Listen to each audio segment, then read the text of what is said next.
Everyone, welcome to the channel free mind. तो आज हम कक्षा 10वीं के संजन किताब से लिया गया पहला पाठ करेंगे, जिसका नाम है हरिहर काका। इसके लेखक है मिथिलेश्वर जी। लेखक का हरिहर काका से परिचय बचपन का है। हरिहर काका उसके पड़ोस में रहते थे। उन्होंने उसे अपने बच्चे की तरह प्यार और दुलार किया था। वे उससे अपनी कोई भी बात नहीं छिपाते थे, परंतु पिछले कुछ दिनों की घटी घटनाओं के कारण हरिहर काका ने चुप्पी साध ली थी। वे शांत बैठे रहते थे। लेखक के अनुसार उनके पिछले जीवन को जानना अत्यंत आवश्यक है।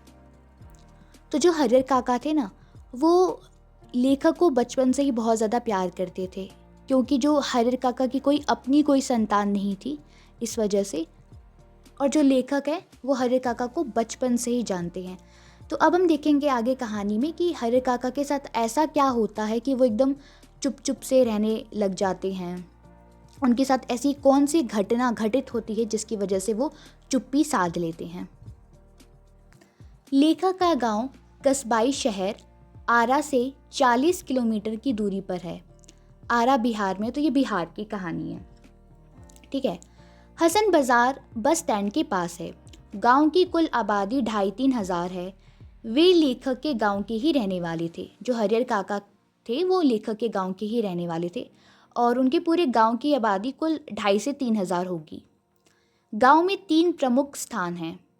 एक तालाब, दूसरा पुराना बरगद का पेड़, और तीसरा ठाकुर जी का विशाल मंदिर। ठाकुर जी का मतलब है श्री कृष्ण भगवान जी। बिहार में श्री कृष्ण भगवान जी को बाके बिहारी कहते हैं, इसलिए ठाकुर जी का विशाल मंदिर, जिसे लोग ठाकुर बाड़ी भी कहते हैं।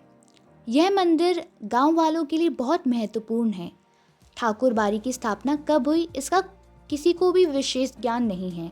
इस संबंध में प्रचलित है कि जब गांव बसा था तो उस समय एक संत इस स्थान पर झोपड़ी बनाकर रहने लगे थे। उस संत ने इस स्थान पर ठाकुर जी की पूजा आरंभ कर दी थी। लोगों ने धर्म और सेवा भावना से प्रेरित होकर चंदा इकट्ठा करके ठाकुर जी का मंदिर बनवा दिया। ये जो ठाकुर बाड़ी जो मंदिर था ना, ये गांव के लोगों के लिए बहुत ही ज़्यादा महत्वपूर्ण था। लोगों को नहीं पता था कि ये जो मंदिर है इसकी स्थापना कब हुई थी। बस उनको इतना पता था कि यहाँ पे एक संत आए थे और उन्होंने ठाकुर जी की पूजा आरंभ कर दी थी। लोगों ने धर्म और सेवा की भावना से चंदा इकट्ठा किया और ठाकुर जी का मंदिर बनवाया। ठाकुर जी का अर्थ है श्री कृष्ण भगवान जी। गांव के 3 प्रमुख स्थान थे। पहला पुराना बरगद का वृक्ष, दूसरा तालाब, और तीसरा था ठाकुर बाड़ी, यानी कि श्री कृष्ण भगवान जी का मंदिर। उनका मानना है कि यहाँ मांगी गई हर मन्नत जरूर पूरी होती है। ठाकुर बाड़ी के पास काफ़ी ज़मीन है। पहले हरिहर काका नियमित रूप से ठाकुर बाड़ी जाते थे, परंतु परिस्थितिवश अब उन्होंने यहाँ आना बंद कर दिया है। तो लोगों का ये मानना है कि ठाकुर जी के मंदिर जो भी जाता है तो उनकी जो भी मन्नत होती है, जो भी उनकी विश होती है, वो पूरी हो जाती है।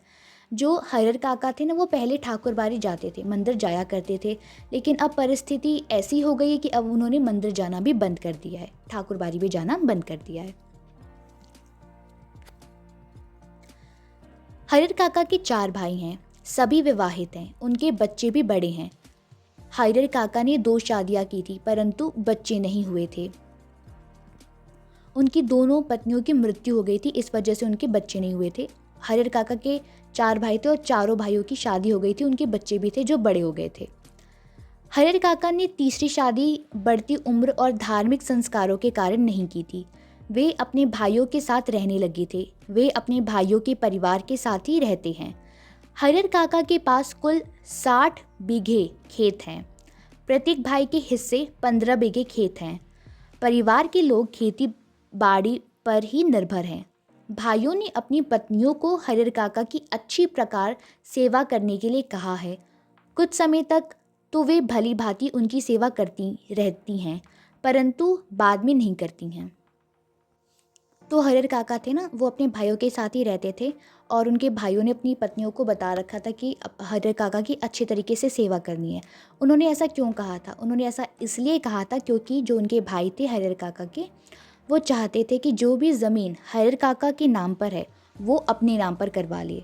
इसके लिए तो उनको हरिहर काका का अच्छे तरीके से सेवा करनी होगी, तो इसीलिए उन्होंने अपनी पत्नियों को उनकी सेवा करने के लिए कहा था। तो पहले तो उनकी पत्नियां हरिहर काका का पूरा ख्याल रखती थीं, लेकिन धीरे धीरे उन्होंने उनका ख्याल रखना बंद कर दिया। हरिहर काका कुल 4 भाई थे। एक समय ऐसा आया जब घर में कोई उन्हें पानी देने वाला भी नहीं था। बचा हुआ भोजन उनकी थाली में परोसा जाने लगा। उस दिन उनकी सहन शक्ति समाप्त हो गई।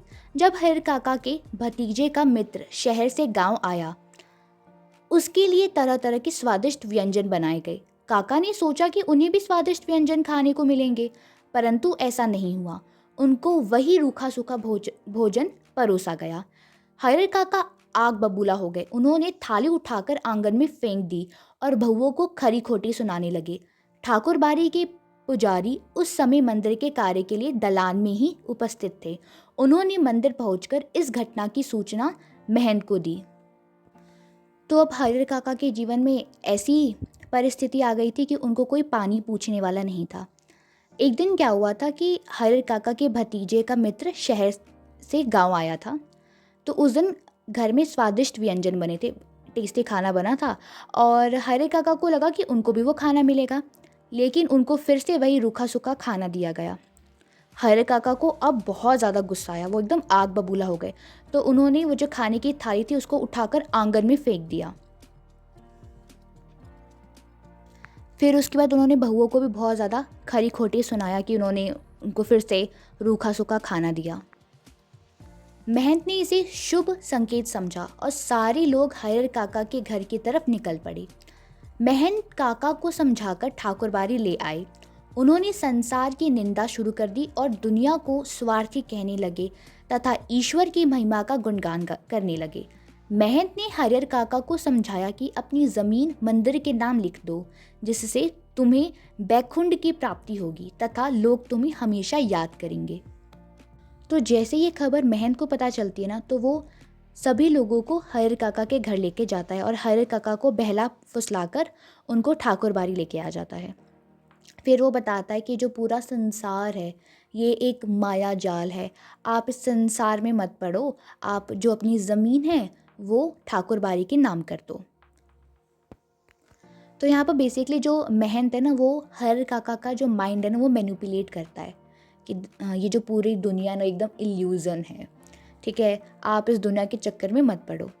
बैकुंठ का अर्थ होता है जहाँ पे विष्णु भगवान जी रहते हैं ना, उसको बैकुंठ कहते हैं। तो वो हरिहर काका को एग्जाम्पल देता है कि अगर आप अपना जो ज़मीन है वो मंदिर के नाम लिख दोगे ना, तो आपको बैकुंठ की प्राप्ति होगी। बैकुंठ की प्राप्ति होगी मतलब कि आप श्री कृष्ण जी जहाँ पे रहते हैं वहाँ पे जाओगे। महंत संसार की निंदा करता है। हरिहर काका उनकी बातें ध्यान से सुनते रहे। वे दुविधा में पड़ गए, अब उन्हें कोई रास्ता नहीं सूझ रहा था। महंत ने ठाकुरबाड़ी में ही उनके रहने और खाने पीने का इंतज़ाम कर दिया।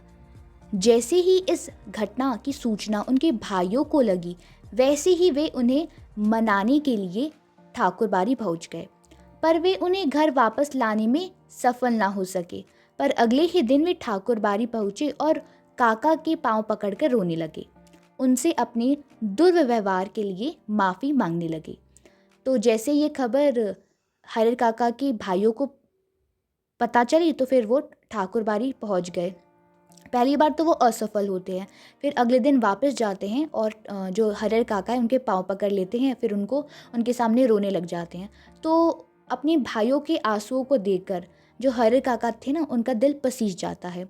वे घर फिर वापस आ जाते हैं। अब काका की बहुत सेवा होने लगी थी। उन्हें जिस किसी वस्तु की इच्छा होती तो आवाज़ लगा देते और वस्तु उनके सामने तुरंत प्रकट हो जाती। गांव में काका की चर्चा होने लगी। घर के सदस्य जमीन अपने नाम लिखवाने का प्रयत्न करने लग गए, परंतु हरिहर काका के समक्ष अनेक ऐसे उदाहरण थे जिन्होंने जीते जी अपने जमीन अपने रिश्तेदारों के नाम लिख दी और बाद में पछताने लगे। महंत भी मौका देखते ही उनके पास आ जाते और उन्हें समझाते रहते। तो अब हरिहर काका को बिल्कुल भी कुछ समझ नहीं आ रहा था कि वो क्या करे, और ज़मीन अपने भाइयों के नाम करे कि ठाकुरबाड़ी के नाम कर दे, उनको कुछ भी समझ नहीं आ रहा था। लेकिन हरिहर काका के सामने से बहुत सारे एग्जाम्पल्स थे। जहाँ पे उन्होंने देखा था कि ऐसे बहुत सारे लोग हैं जिन्होंने अपने रिश्तेदारों के नाम ज़मीन कर तो दी, लेकिन उसके बाद वो बहुत ज़्यादा पछताने लग गए। कुछ समय बाद महंत जी की चिंताएं बढ़ने लगी। वे इस कार्य का उपाय सोचने लगे। एक दिन योजना बनाकर महंत ने अपने आदमियों को भाला, गंडासा और बंदूक से लैस करके काका का अपहरण करवा दिया। तो महंत ने क्या किया, एक दिन उसको बहुत ज़्यादा चिंता होने लग गई कि ऐसा ना हो कि हरिहर काका जो ज़मीन है अपने भाइयों के नाम कर दे। इससे पहले वो अपने भाइयों के नाम कर दे तो फिर वो क्या करता है, वो हरिहर काका का किडनैप करवा लेता है। हरिहर काका के भाइयों एवं गांव के लोगों को जब खबर लगी तब वे ठाकुरबाड़ी जा पहुंचे। उन्होंने मंदिर का दरवाज़ा खुलवाने का प्रयत्न किया पर वे असफल रहे। तब उन्होंने पुलिस को बुला लिया। तो लोगों ने कोशिश की मंदिर का दरवाज़ा खुलवाने की, लेकिन महंत ने खोला नहीं। तो फिर गांव वालों ने पुलिस को बुला लिया। मंदिर के अंदर महंत एवं उसके आदमियों ने काका से ज़बरदस्ती कुछ सादे कागज़ों पर अंगूठे के निशान ले लिए। तो अब महंत ने क्या किया था, उसने हरे काका से ज़बरदस्ती कुछ कागज़ों पर अंगूठा लगवा लिया था। काका महंत के इस रूप को देखकर हैरान हो गए। पुलिस ने बहुत मुश्किल से मंदिर का दरवाज़ा खुलवाया, परंतु उन्हें अंदर कोई हलचल दिखाई नहीं दी। तभी एक कमरे से धक्का मारने की आवाज़ आई। पुलिस ने ताला तोड़कर देखा तो काका रस्सियों से बंधे हुए थे। उनके मुंह में कपड़ा ठूसा हुआ था। उन्हें बंधन से मुक्त करवाकर उनके भाई उन्हें घर ले आए। अब हरिहर काका का बहुत ज़्यादा ध्यान रखा जाने लगा, क्योंकि अब लोगों को डर था कि कहीं ऐसा ना हो कि महंत वापस हरिहर काका का किडनैप करवा ले, अपहरण कर ले। 2-3 लोग रात में उन्हें घेर कर सोते थे। जब वे गांव में जाते तब भी हथियारों से लैस 2-3 व्यक्ति उनके साथ जाते थे। उन पर फिर से दबाव डाला जाने लगा कि वे अपनी ज़मीन अपने भाइयों के नाम कर दें। जब एक दिन उनकी सहनशक्ति ने जवाब दे दिया तब उन्होंने भी भयानक रूप धारण कर लिया।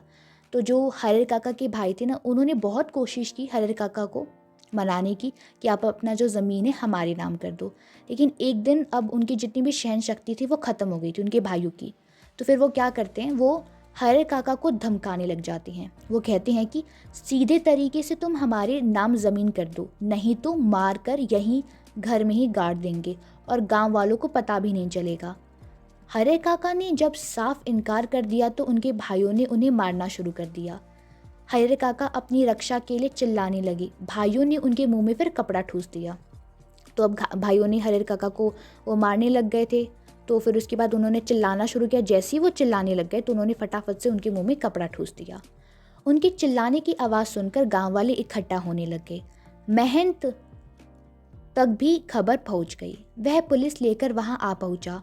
पुलिस ने काका को बंधन मुक्त करवाकर उनका बयान लिया। फिर पुलिस ने काका को बंधन मुक्त करवाया, फिर उनका बयान लिया, उनसे पूछताछ की। फिर काका ने बताया कि मेरे भाइयों ने ज़बरदस्ती इन कागज़ों पर मेरे अंगूठे के निशान लिए हैं। जो ज़मीन के कागज़ थे ना, उन पे अंगूठे का निशान लिया था। उनकी दशा देखकर मालूम हो रहा था कि उनकी पिटाई हुई है। तो हरिहर काका की दशा देखकर ऐसा पता चल रहा था कि उनके भाइयों ने उनको मारा है।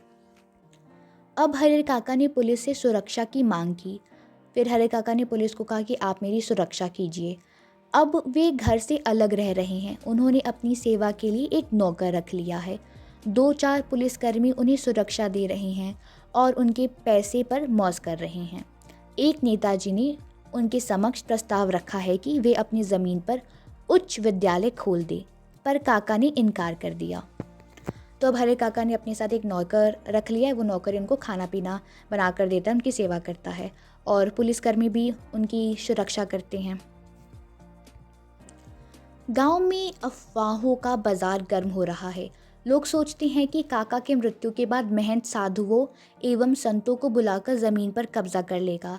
अब काका गूंगेपन का शिकार हो गए हैं। तो अब जो हरिहर काका है वो एकदम शांत हो गए हैं।